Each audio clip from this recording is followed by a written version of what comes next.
Hello students, कैसे हो students. आज अपन डिस्कस करेंगे ईथर की जो प्रिपरेशन मेथड है और फिजिकल प्रॉपर्टीज हैं वो डिस्कस करेंगे। इससे पहले वाला जो वीडियो लेक्चर था उसके अंदर अपन ने ईथर का इंट्रोडक्शन, क्लासिफिकेशन और कंप्लीट नॉर्मल के साथ जिसमें ट्राइवल एज वेल एज आईयूपेशियन दोनों अपन ने कवर कर लिए थे। ओके स्टूडेंट्स, तो आज अपन डिस्कस करेंगे ईथर की दो प्रॉपर्टीज़ के बारे में। एक अपन बात करेंगे प्रिपरेशन मेथड्स के बारे में, प्रिपरेशन मेथड्स के बारे में, और सेकंड अपन डिस्कस करेंगे फिजिकल प्रॉपर्टीज़ के बारे में। ये दो प्रॉपर्टी आज अपन डिस्कस करेंगे। ठीक है स्टूडेंट्स, तो जो बच्चे नए हैं मेरे चैनल को सब्सक्राइब जरूर कर लीजिएगा ताकि नए वीडियोस की जितनी भी मैं अपलोड करूंगा उन सभी की नोटिफिकेशन आपको मिलते रहें। ओके स्टूडेंट्स, वीडियो को लाइक ज़रूर कीजिएगा। चलिए बात करते हैं ईथर के प्रिपरेशन मेथड से। तो देखिए ईथर के जनरली जो प्रिपरेशन मेथड है वो अपन दो मेथड, एनसीईआरटी का बुक के अकॉर्डिंग चले तो दो मेथड है। वैसे तो बहुत सारे मेथड्स हैं लेकिन अगर एनसीईआरटी के अकॉर्डिंग बात करें तो अपने पास दो मेथड है। एक है बाई प्राइमरी एल्कोहल्स, मैंने प्राइमरी क्यों लिखा है इसका रीजन बताऊंगा, और second by Williamson ether synthesis, Williamson ether synthesis reaction. तो यहाँ अपन दो रिएक्शंस की बात करेंगे, एक अल्कोहल के थ्रू और दूसरा विलियमसन ईथर सिंथेसिस के थ्रू। तो अगर बात करें फर्स्ट वाली मेथड की, बाय प्राइमरी अल्कोहल, तो अगर आपको याद हो अल्कोहल की केमिकल प्रॉपर्टीज जिसमें अल्कोहल का dehydration in presence of concentrated H2SO4 at 443 Kelvin and another is 413 Kelvin. Then 443 Kelvin we have obtained an alkene product while at 413 Kelvin temperature we obtain ether. और specially वो जो dehydration था, dehydration वो primary alcohol का था, ये चीज ध्यान रखनी थी। तो डिहाइड्रेशन टेक्स प्लेस, यहाँ क्या होगा, डिहाइड्रेशन होगा। रिएजेंट जो होगा वो concentrated H2SO4 plus 413 kelvin temperature. कौन से टेम्परेचर पर? 413 केल्विन टेम्परेचर। कई बुक्स में आपको सेंटीग्रेड मिलेगा, 140 सेंटीग्रेड टेम्परेचर। तो ये चीज़ ध्यान रखने दोनों की। दूसरा जो डिहाइड्रेशंस करवा रहे हैं अपन, स्पेशली अगर मैं रिएक्टिविटी की बात करता हूँ, रिएक्टिविटी या rate of dehydration for preparation of ether, क्या कह रहा हूं, rate of order of dehydration, order of dehydration of alcohol to formation of ether. तो देखिए इसका भी क्वेश्चन पूछे तो ध्यान रखना कि 1 degree alcohol is greater than 2 degree, 2 degree alcohol is greater than 3 degree alcohol. यानी जो 1 डिग्री अल्कोहल है, प्राइमरी अल्कोहल है, उसकी ऑर्डर डिहाइड्रेशन की to the formation of ether की रेट सबसे ज़्यादा किसकी होगी, प्राइमरी अल्कोहल या 1 डिग्री अल्कोहल की होगी। तो जनरल एक रिएक्शंस की बात करता हूँ कि मैंने कोई अल्कोहल लिया, ये अल्कोहल है और इसकी रिएक्शन मैंने करवाई कंसंट्रेटेड H2SO4 से। इससे करवा रहे भाई कंसंट्रेटेड H2SO4 से। तो देखो 443 केल्विन टेम्परेचर पर तो ये क्या बनाता है, एल्कीन, वाइल 413 केल्विन टेम्परेचर पे क्या बनाता है, ये ईथर। ये पॉइंट मैंने अल्कोहल की जब केमिकल प्रॉपर्टीज बताई थी उस समय मैंने ये पॉइंट को डिस्कस किया था। अब अपन जो यहाँ डिस्कस कर रहे हैं स्पेशली ईथर के फॉर्मेशन की बात करेंगे और इसकी मैकेनिज्म की बात करेंगे। ठीक है भाई, तो चलिए फटाफट एक बार स्क्रीनशॉट लीजिए इसका। मैं first dehydration of alcohol at 413 kelvin temperature के बारे में डिस्कस करूंगा। चलिए ले लीजिए स्क्रीनशॉट। चलिए तो सबसे पहले बात करते हैं formation of ether at 413 kelvin temperature. इसको मैं रफ कर देता हूं सब। देखिए अगर मैं बात करूं 413 केल्विन टेम्परेचर, क्या कर रहा हूं, concentrated H2SO4 eight 413 kelvin temperature और 140 डिग्री सेंटीग्रेड टेम्परेचर। ठीक है भाई। अब देखो जनरली मैं रिएक्शंस की बात करूं तो मैंने इथेनॉल ले लिया और इथेनॉल का डिहाइड्रेशन करवाया 8413 केल्विन और 140 डिग्री सेंटीग्रेड पर। अब देखो ये भी दे सकता है या ये भी दे सकता है, ये समझने की बात है भाई, ठीक है। तो यहाँ पर जो कंपाउंड बनेगा वो कुछ इस तरह से इथॉक्सी ईथेन का फॉर्मेशन हो जाएगा। क्या हो जाएगा? इथॉक्सी ईथेन का फॉर्मेशन हो जाएगा। चलिए अब बात करें इसकी रिएक्शंस की। तो देखिए सबसे पहले जो रिएक्शन मैकेनिज्म होगी, रिएक्शन मैकेनिज्म वो कौन सी रिएक्शन होगी? SN2 रिएक्शन होगी, ठीक है। क्योंकि अपन जानते हैं SN2 रिएक्शन से इजीली, देखो प्राइमरी एल्कोहल है तो 101% SN2 रिएक्शंस होगी। अब कैसे होगी वो अब अपन डिस्कस कर रहे हैं यहाँ पर, ये कैसे होगी वो अपन डिस्कस कर रहे हैं। देखिए सबसे पहले बात करें H2SO4 की, तो ये मैंने H2SO4 लिया और H2SO4 में क्या कर दिए, ये क्या देगा? H+ देगा और ये बना लेगा HSO4-। अब देखो पहली स्टेप में क्या होगा? प्रोटोनेशन। जो स्टेप्स हैं वो पहली स्टेप में क्या होगा? इस एल्कोहल का प्रोटोनेशन होगा। तो मैंने ये इथेनॉल लेता हूँ भाई फर्स्ट स्टेप में, और ये H+। अब देखो रिवर्सिबल क्यों कर रहा हूँ? क्योंकि जानते हैं कि ये क्या बना रहा है? एक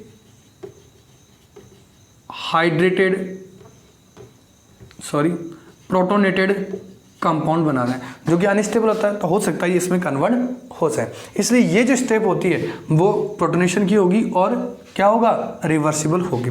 सेकंड स्टेप की बात करें, अटैक ऑफ न्यूक्लियोफाइल। अब देखो ये जो कंपाउंड है ये तो सबस्ट्रेट की तरह काम करेगा और उसका जो सेकंड मोल होगा वो किसकी तरह काम करेगा? यस, न्यूक्लियोफाइल की तरह काम करेगा, क्योंकि यहाँ पर 2 मोल्स ऑफ अल्कोहल यूज होते हैं। तो देखिए क्या होगा? अटैक ऑफ न्यूक्लियोफाइल की बात करें तो देखिए CH3CH2OH2+, ठीक है भाई, प्रोटोनेटेड कंपाउंड है ये, और यहाँ मैंने ले लिया इसका दूसरा mole same as it is. अब मैं इसका अटैक करा रहा हूँ तो यहाँ ये SN2 रिएक्शन, तो ये देखो ये न्यूक्लियोफाइल इस तरह से अटैक करेगा और यहाँ से वाटर मॉलिक्यूल बाहर निकल जाएगा। ये वाटर मॉलिक्यूल रिलीज हो गया और ये अपने पास नया कंपाउंड बन गया, वो ये बन गया OH+, CH2 एंड CH3। इसको कैसे लिख दूँ मैं? लिख सकते हैं ऐसे। अब देखो थर्ड स्टेप में क्या होगा? डीप्रोटोनेशन। तो थर्ड स्टेप में लिख रहा हूँ deprotonation, CH3 CH2OH+, CH2 and CH3।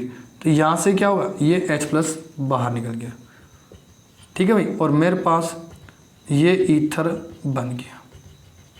ये बन गया अपने पास इथॉक्सी ईथेन और डाई इथाइल ईथर।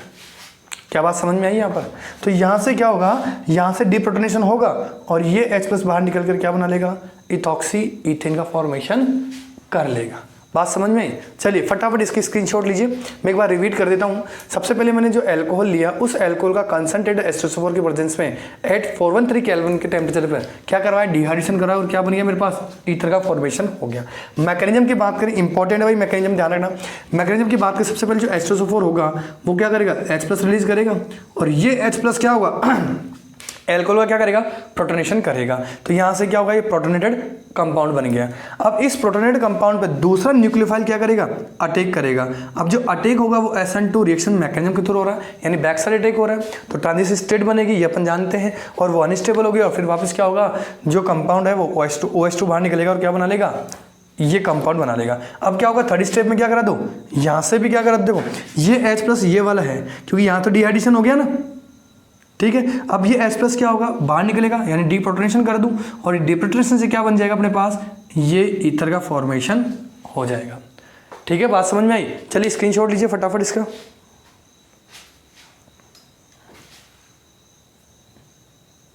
चलिए सेकंड मेथड की बात करते हैं। सेकंड मेथड जो अपने पास है वो है विलियमसन ईथर सिंथेसिस।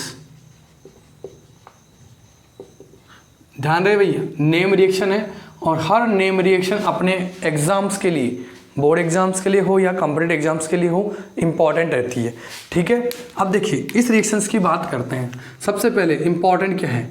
ये SN2 रिएक्शन मैकेनिज्म के थ्रू कंप्लीट होती है। कौन सी मैकेनिज्म है? SN2 reaction mechanism. ठीक है भाई। दूसरा, सोडियम साल्ट ऑफ अल्कोहल और phenol is used as a nucleophile while alkyl halide is used as a substrate। तो अब देखो यहाँ जो मैंने कंपाउंड लिया है एल्कोहल और फिनोल का सोडियम साल्ट लिया है और यहाँ मैंने लिया है एल्किल हाइड। देखो बात मैं SN2 के रेस्पेक्ट में कर रहा हूँ, इस चीज़ का ध्यान रखना। और यहाँ मैंने क्या लिया? Alkyl halide as a substrate लिया है ताकि SN2 रिएक्शन मैकेनिज्म हो और ईथर का फॉर्मेशन हो जाए। बात समझ में आ रही है? अब देखिए सोडियम साल्ट ऑफ एल्कोहल और फिनोल ये अपन ने लास्ट वीडियो लेक्चर्स में रिएक्शन करवा करके बनाए थे। एल्कोहल की रिएक्शन सोडियम से करवाई थी, सोडियम एल्कोक्साइड बना था। ऐसे ही फिनोल की रिएक्शन सोडियम से या सोडियम हाइड्रोक्साइड से करवा करके अपन ने क्या बनाया था? सोडियम फिनोक्साइड बनाया था। याद है आपको? चलिए, तो इसमें अपने को याद रखना एक और, इसमें एक क्वेश्चन पूछा जा सकता है, reactivity of alkyl halide for formation of towards Williamson ether synthesis, ये लिख सकते हैं अपन। तो यहाँ से आपको रिएक्टिविटी पूछ सकता है, reactivity of alkyl hide towards Williamson ether synthesis. ये भी छोटा सा क्वेश्चन है, ऑब्जेक्टिव पूछ सकते हैं। तो यहाँ ध्यान रखना, वही primary alcohol is greater then secondary, secondary alcohol is greater than 3 degree, sorry alkyl halide. Primary alkyl halide is greater then secondary alkyl halide, secondary alkyl halide is greater than 3 degree alkyl halide. तो जो सबसे fast reactive होगा वो कौन सा होगा? Primary या 1 degree alkyl halide towards the Williamson ether synthesis. ये एल्किल हैलाइड सबसे फास्ट रिएक्ट करेगा। अब रिएक्शन कैसे होगी वो अपन देखते हैं। तो जनरली मैंने ले लिया सबसे पहले एल्कोहल का सोडियम सॉल्ट, ये लीजिए, और इसकी रिएक्शन मैंने करवा दी किसी एल्किल हैलाइड से। तो यहाँ SN2 रिएक्शन होगी। क्या होगी? SN2। तो ये न्यूक्लियोफाइल R पे अटैक करेगा और ये X बाहर निकल जाएगा। क्या निकल जाएगा? ये X। तो Na और X बाहर निकल जाएगा यहाँ से, और ये ROR' ईथर का फॉर्मेशन अपने पास हो जाएगा। ठीक है भाई। चलिए, अब अपने को बात करनी इस रिएक्शंस की मैकेनिज्म की। चलिए, एक और मैं फिनोक्साइड भी ले लेता हूँ यहीं पर। एक मैंने ले लिया यहाँ पर सोडियम फिनोक्साइड। ठीक है, वैसे मैं एरोमेटिक ईथर जो एनिसोल और फेनिटोल है उनकी मैं अलग से रिएक्शंस पढ़ाऊंगा भाई, है ना। ठीक है, तो अपन ने अभी तक यही किया है। एल्किल हैलाइड अलग पढ़ा है, हेलो एरिन्स अलग पढ़ा है, एल्कोहल अलग पढ़ा है, फिनोल अलग पढ़ा है, और ईथर भी अपन अलग अलग पढ़ेंगे। ठीक है, और ये मैंने ले लिया एल्किल हैलाइड। तो यहाँ पर ये न्यूक्लियोफाइल अटैक करेगा और ये सबस्ट्रेट से जो X है थ्रू द SN2 रिएक्शन वो क्या हो जाएगा? NaX बाहर निकलेगा और ये अपने पास ईथर का फॉर्मेशन हो जाएगा। ये लीजिए। अब यहाँ जो अल्काइल ग्रुप है, ये जो R ग्रुप है R', ये मिथाइल भी हो सकता है। अगर मिथाइल होगा तो ये एनिसोल का फॉर्मेशन करेगा, या जिसको आप आइपेशन मिथोक्सी बेंजीन कह सकते हो। दूसरा, अगर यही R', देखो R' is equal to CH3 हो और R' is equal to C2H5 हो, तो ये अपने पास बनाएगा फेनिटोल। क्या बनाएगा? फेनिटोल या इथॉक्सी बेंजीन का फॉर्मेशन करेगा। ठीक है भाई। अब अपने को रिएक्शन जो मैकेनिज्म है वो इसकी देखनी है एक बार। ठीक है, अब वो रिएक्शन मैकेनिज्म क्या है वो देखते हैं। स्क्रीनशॉट लीजिए फटाफट इसका। ले लिया? चलिए, मैकेनिज्म की बात करते हैं इसकी। इंपॉर्टेंट है, विलियमसन ईथर सिंथेसिस रिएक्शन अपने एग्जाम्स के लिए इंपॉर्टेंट है, ध्यान रखना भाई। तो इसकी मैकेनिज्म की बात करें अपन। चलिए, बात करते हैं इसके मैकेनिज्म की। देखो मैकेनिज्म,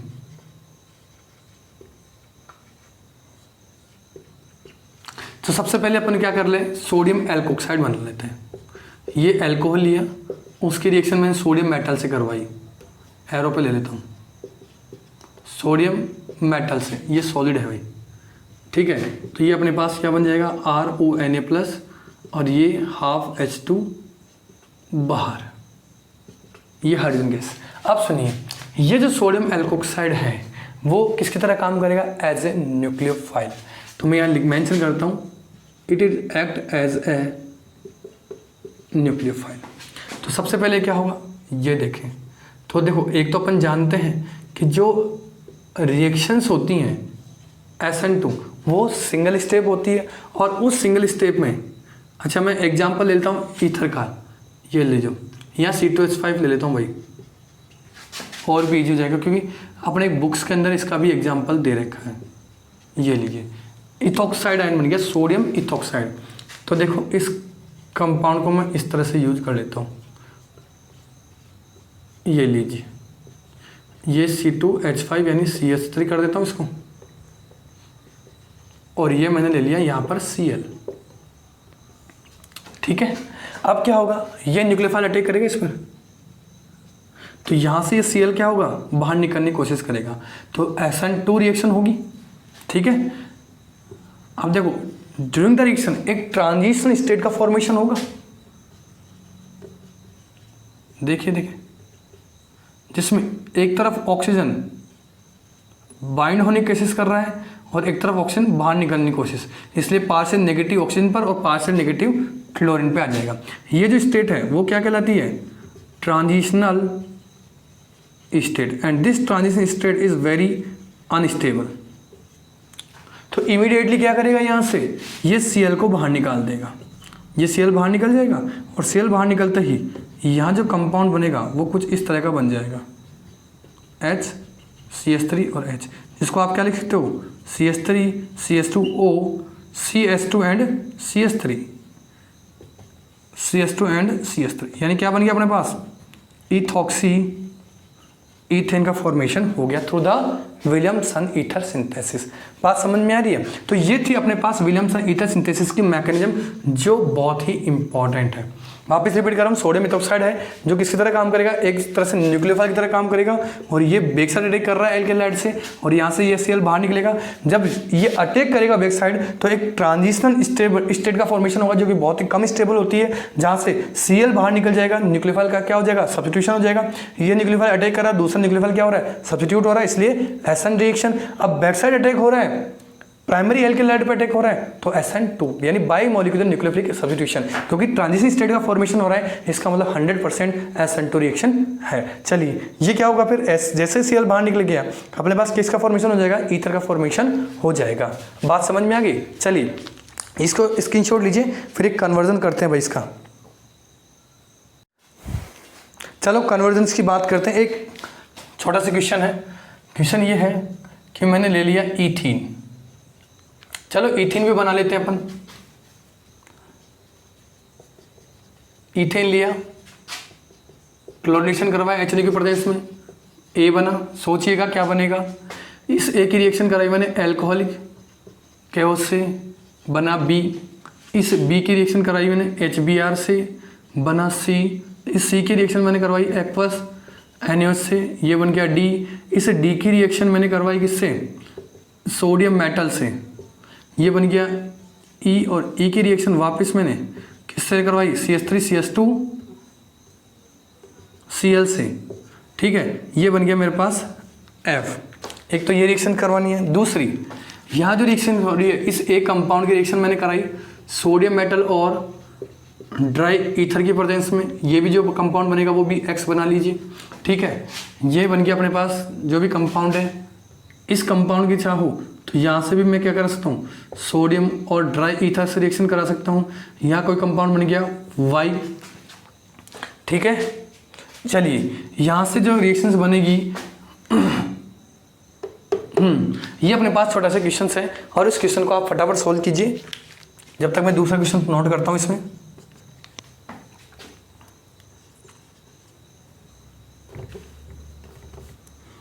आप सोल्व कीजिए, मैं जब तक दूसरा क्वेश्चन लिखता हूँ।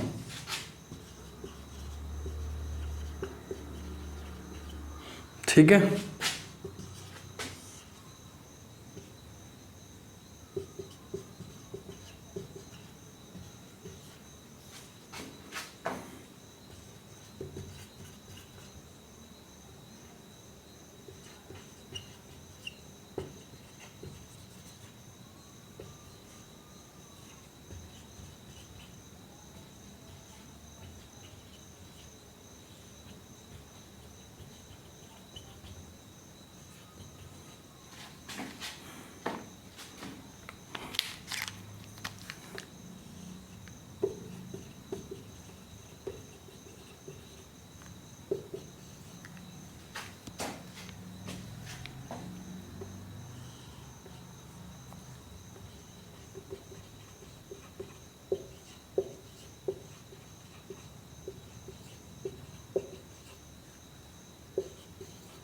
चलिए ये 2 क्वेश्चन है, सोल्व कर लिया होगा आप लोगों ने पहला वाला क्वेश्चन। चलिए पहले वाले क्वेश्चन के बारे में डिस्कस करते हैं। तो सबसे पहले देखिए एल्केन है और एल्केन का क्लोरीनेशन होगा HNO के प्रेजेंस में through the free radical substitution reaction. तो ये अपने पास क्या बन जाएगा, क्लोरोईथेन। और क्लोरोईथेन की जब रिएक्शंस अल्कोहलिक केवल से करवाई जाएगी तो जानते हैं अपन एलिमिनेशन रिएक्शन होगी।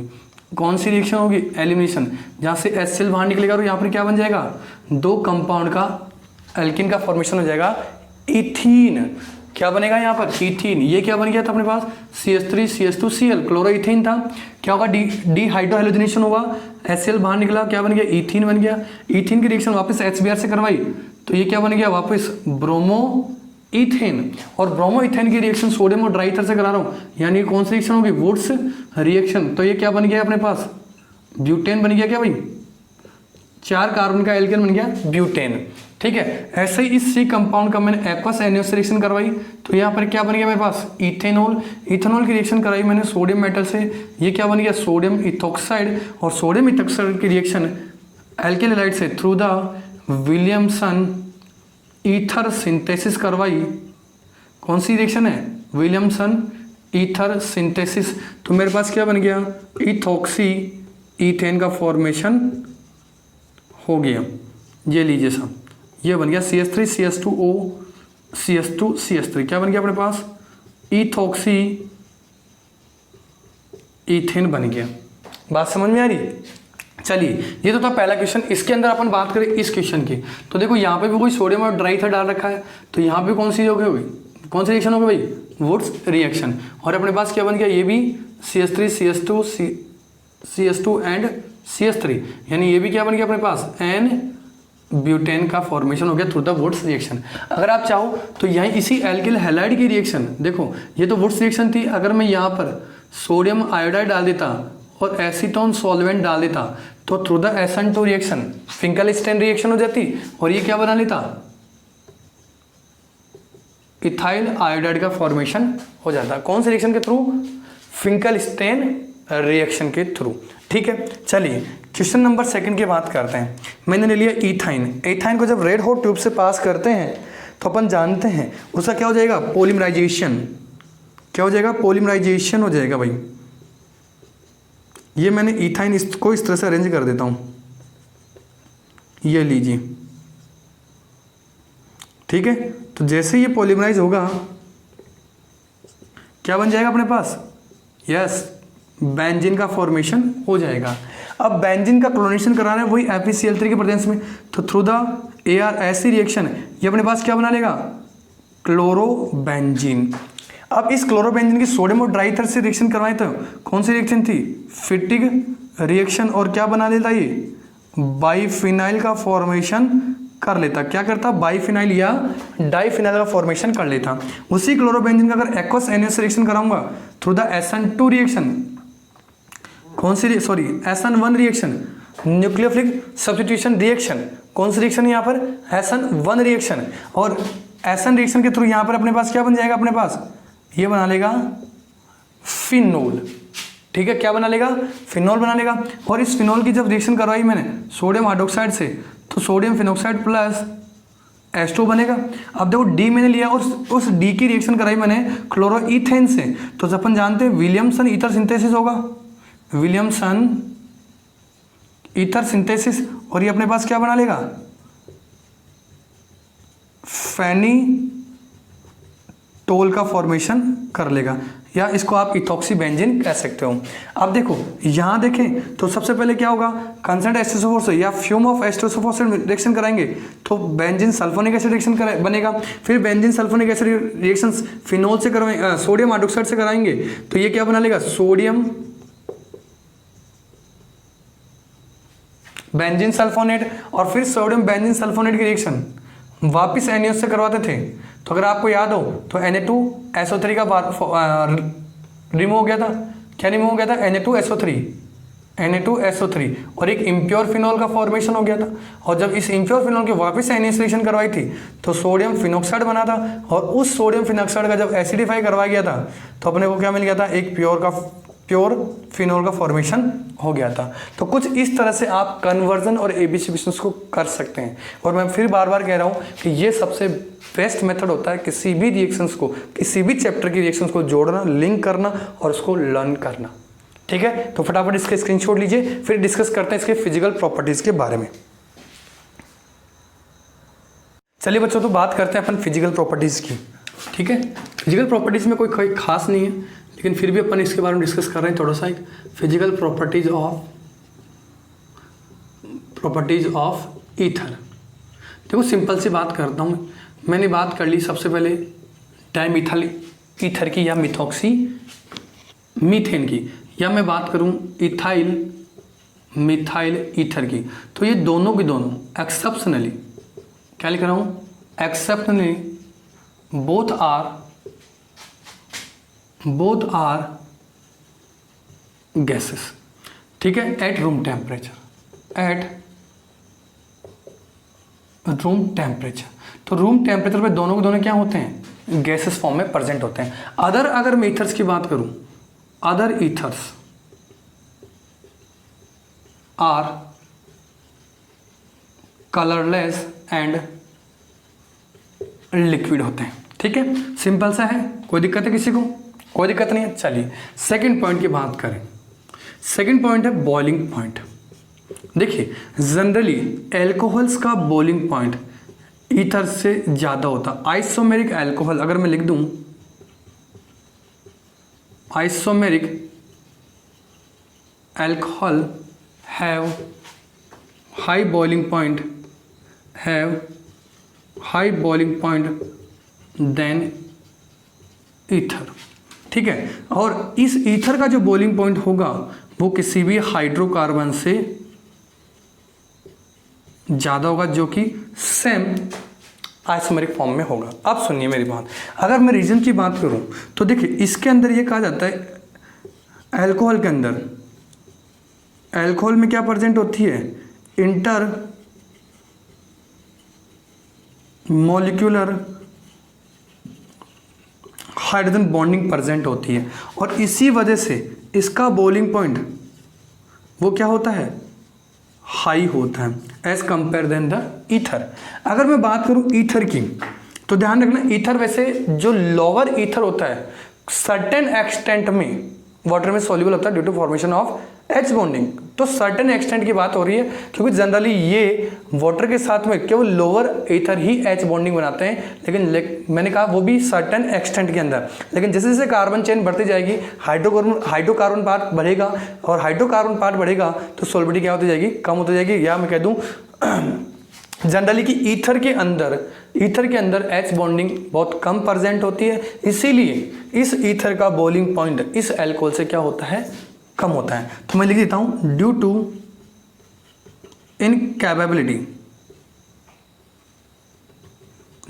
इनकैपेबिलिटी टू फॉर्म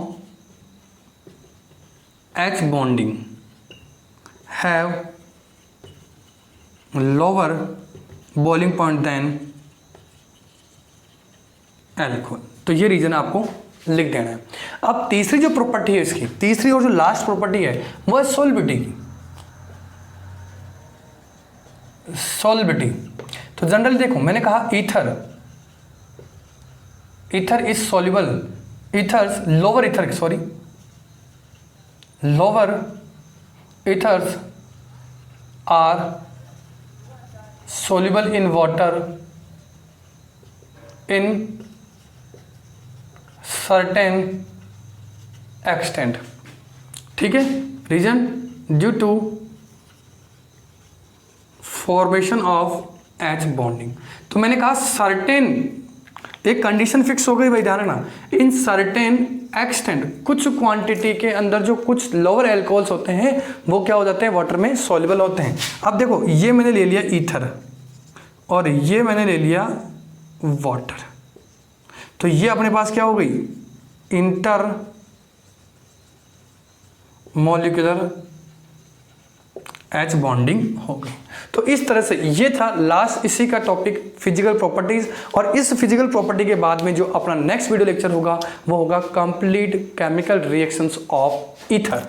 बात समझ में आ रही है। तो आज जो अपन ने टॉपिक डिस्कस कर लिए हैं वो प्रिपरेशन मेथड डिस्कस कर लिए हैं, जिसमें अल्कोहल का डिहाइड्रेशन एट 413 केल्विन टेम्परेचर और सेकंड जो रिएक्शन थी वो थी विलियमसन ईथर सिंथेसिस, और दोनों के थ्रू अपन क्या बना रहे थे, ईथर का फॉर्मेशन करवा रहे थे, और दोनों में ही SN2 रिएक्शन मैकेनिज्म प्रेजेंट थी। दूसरा था यहाँ पर अपन ने डिस्कस किया फिजिकल प्रॉपर्टीज के, जो बहुत सिंपल है, यहाँ से कंपटीशन एग्जाम में या बोर्ड एग्जाम में कोई भी क्वेश्चन किसी भी तरह का नहीं बनता है, लेकिन अपने को जनरली पढ़ना जरूरी है, तो अपन ने थोड़े से पॉइंट डिस्कस कर लिए जो अपने एनसीईआरटी में प्रेजेंट है। ओके स्टूडेंट्स, तो आई होप ये आपको कंप्लीट वीडियो लेक्चर समझ में आया होगा। जिन बच्चों ने सब्सक्राइब नहीं किया है वो सब्सक्राइब कर लीजिए, और इस वीडियो को जितना ज़्यादा हो सके उसको क्या कर दीजिए, शेयर कीजिए, लाइक कीजिए, ताकि और भी बच्चों को शेयर करेंगे तो अपने जितने भी फ्रेंड सर्कल में बच्चे स्टूडेंट्स हैं, फ्रेंड्स हैं, उनके भी क्या हो जाए, हेल्प हो जाए।